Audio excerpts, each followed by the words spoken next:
Welcome to the Prof G Pod's Office Hours. This is the part of the show where we answer questions about business, big tech, entrepreneurship, and whatever else is on your mind. If you'd like to submit a question, please email a voice recording to officehours@profgmedia.com. Again, that's officehours@profgmedia.com. So with that, first question. Hey, Prof G. This is Ryan. I'm coming to you from Denver, Colorado. I have a question just regarding the recent rumors that surfaced about Uber's potential acquisition of Expedia. Would love to get your thoughts on just the financial feasibility of this deal. And thanks for all you do, Prof G. I'm a weekly listener of all the pods and love the content you put out. Keep doing what you're doing. Ryan from Denver, Colorado. Thanks for the question and the kind words. By the way, I think just Colorado should run America. I think they do a great job there. It's spectacularly beautiful. I just bought a home in Colorado. Anyways, where am I going with this? All right. So the Financial Times reported that Uber recently explored the possibility of buying Expedia, the $20 billion travel booking giant. By the way, they have a fantastic new CEO. They do a great job. I actually use Expedia. I think they are incorporating AI in very subtle ways to kind of remember who I am when I show up at the site, and they know my economic weight class, the kind of hotels I stay at. They do a very good job, and I like kind of the UI, if you will. Big picture, this would be Uber's largest acquisition to date and would further diversify the ride-hailing company. In the past few years, Uber has expanded into other businesses, including train and flight bookings, food delivery, logistics, and advertising. Some of Uber's deals since it went public in 2019 include its expansion into food and beverage delivery via the acquisition of Postmates for, I think it was about $2.7 billion, and Drizzly for $1.1 billion. I bet they overpaid for that thing. Drizzly, $1.1 billion, really?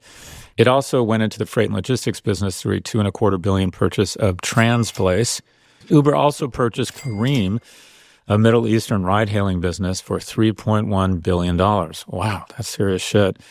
So this is essentially, companies can either expand horizontally or vertically, and that is they can go after similar businesses, or they can try and find, basically offer more businesses to the same consumer.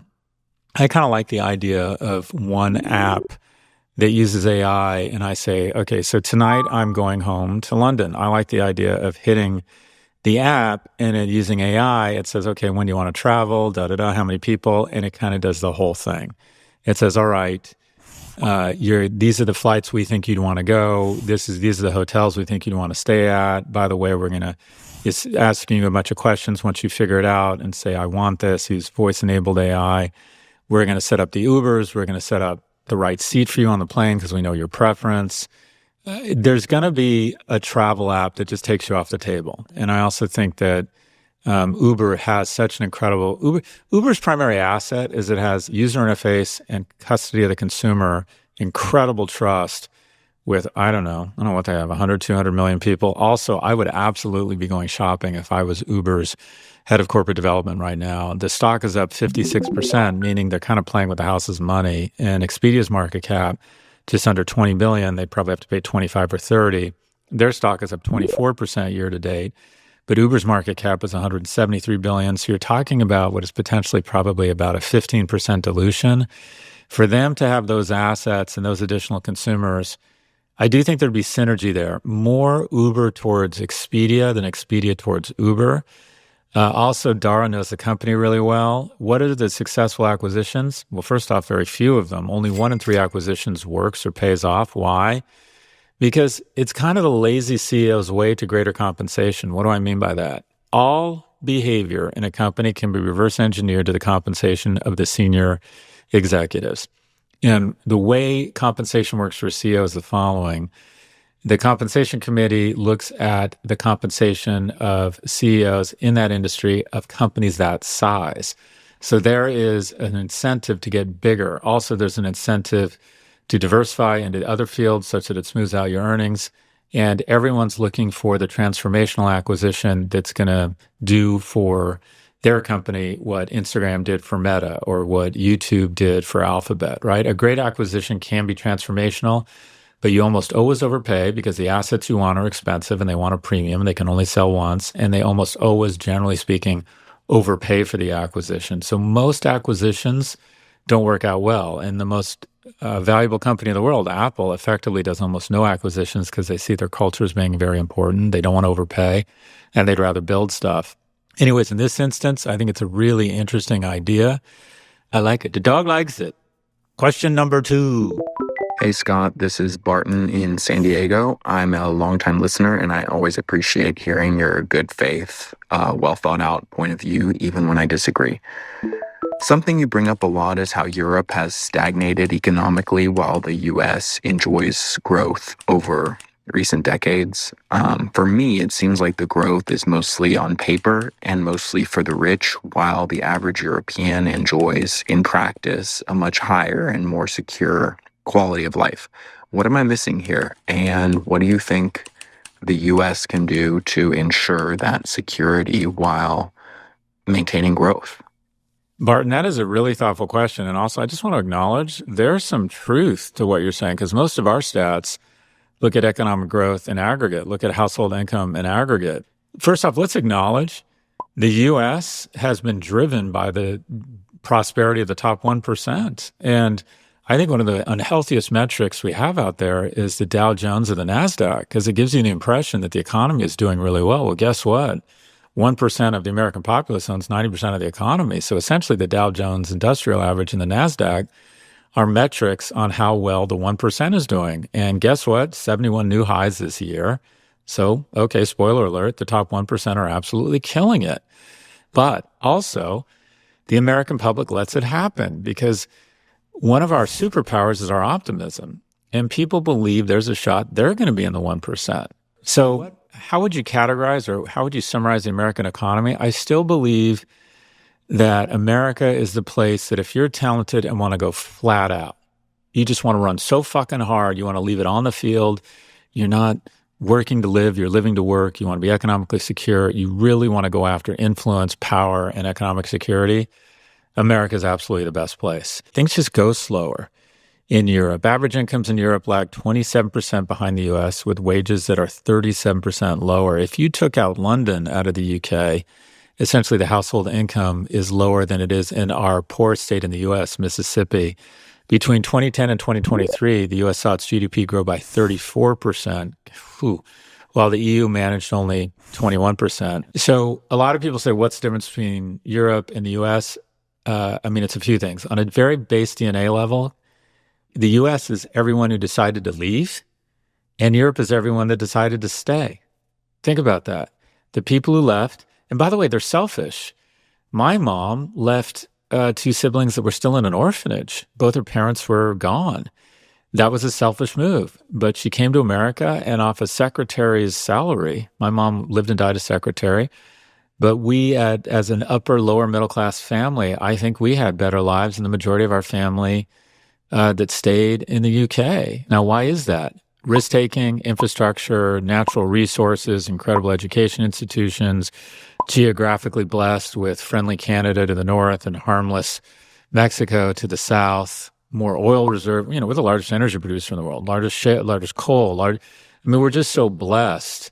We're one of the largest agricultural producers in the world. We produce the brightest minds. And not only that, the brightest minds in the world all have one thing in common. They want to come to the U.S., so we're just blessed with a ton of attributes. And back to risk aggressiveness, one of the stats I love is that there are dramatically more per capita entrepreneurs in the U.S. coming out of college. But even more importantly, we have the capital to fund their dreams. For every startup in Europe, there's 1 million in venture capital raised. For every startup in the U.S., there's 5 million in venture capital. So we have 5 times the risk capital. Anyways, long-winded way of saying I'm not entirely sure, but I think it's about risk aggressiveness, it's about capital and some of the natural blessings we have.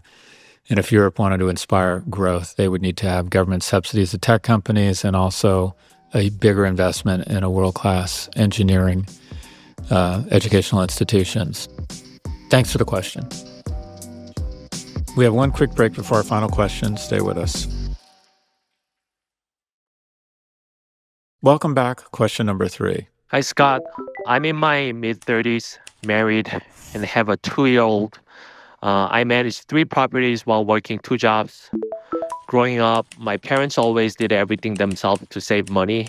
So I've had a hard time outsourcing tasks to contractors.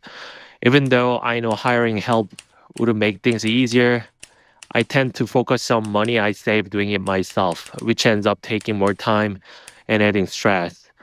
It's becoming harder to manage, especially with the two jobs and caring for my toddler.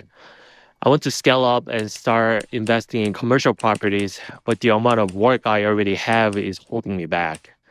Do you have any advice on how I can change my mindset to be more comfortable with the outsourcing so I can grow my business? So, Anonymous, first off, you're a young man who's raising a kid and you own real estate. This puts you in the top 10% of men in terms of your success. You're already building a future for yourself, for your family. So the first is, yeah, you're stressed out, but just be clear, don't be hard on yourself. You're doing really well.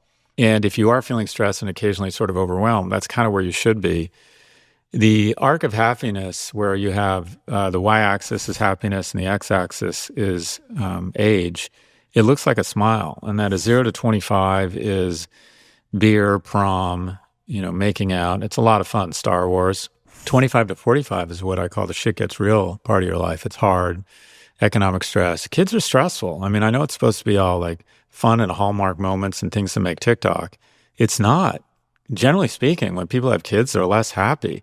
They're happier over the long term, but during the child rearing years, it is stressful. So look, in terms of how you develop a mindset around growth, what I have found, I mean, it's a double-edged sword because you kind of want to be all over everything. I think that's the attribute of a founder and an owner. But at the same time, if you're fortunate enough to find someone good, a good property manager, someone who comes to work for you as an intern and they're good, this is what you got to do.